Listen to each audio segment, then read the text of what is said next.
हमें हमारे education system से अक्सर ये शिकायतें रहती हैं कि जी लॉजिकल थिंकिंग डेवलप नहीं की जा रही, इंजीनियर बन गया लेकिन फील्ड में टके का काम करना नहीं आया, पढ़ लिख कर क्या कर लोगे यार, तुमसे ज़्यादा पैसे तो ठेले वाला कमा लेता है।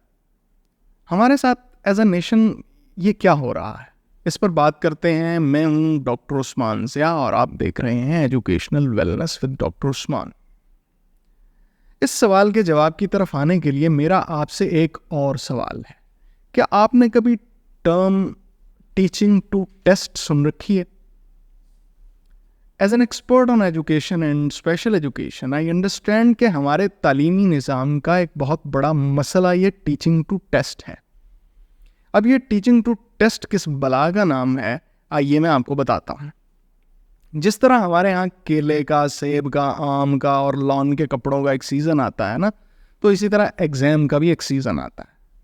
उस सीज़न की निशानी ये है कि गलियों बाज़ारों में हर तरफ बैनर्स लग जाते हैं, हलशुदा पास्ट पेपर हमसे ख़रीदिए, लाहौर की नंबर 1 अकेडमी, मैट्रिक पेपर्स में पास होना अब मुश्किल नहीं, एक रात में BA कीजिए, रोज़ाना टेस्ट सेशन और ऐसी बहुत सारी बेहुदा बातें। ये सारा तमाशा indicates a strong teaching to test culture in our education sector. Teaching to test का मतलब ये है कि आपकी सारी की सारी टीचिंग का मकसद सिर्फ और सिर्फ ये हो कि टेस्ट पास हो जाए, और वो टीचर सबसे अच्छा टीचर है जो टेस्ट पास करवा लेता है। याद रखिए, ऐसी टीचिंग स्टूडेंट्स में सबसे पहले जिस चीज़ का खात्मा करती है वो है problem solving, critical thinking, application of theory and practical.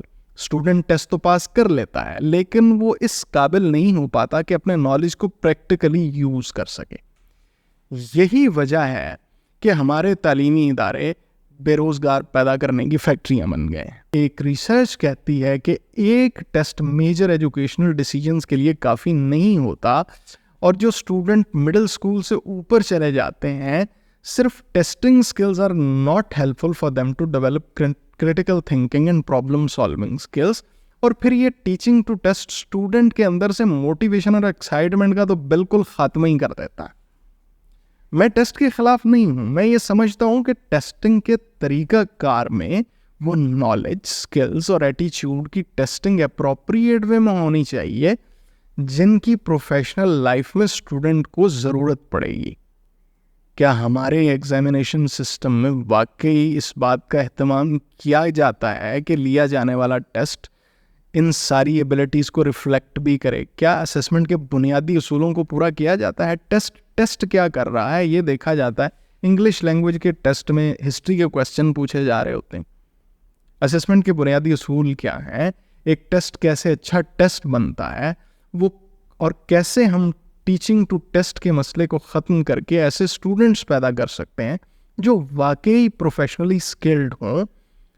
अगर आप ये सब जानने की इच्छा रखते हैं तो मुझे सपोर्ट कीजिए, मेरे चैनल को सब्सक्राइब कीजिए, इस वीडियो को लाइक और शेयर कीजिए, और कमेंट सेक्शन में अपनी राय के बारे में ज़रूर आगाह कीजिए। एजुकेशनल वेलनेस में दोबारा आपसे मुलाकात होगी।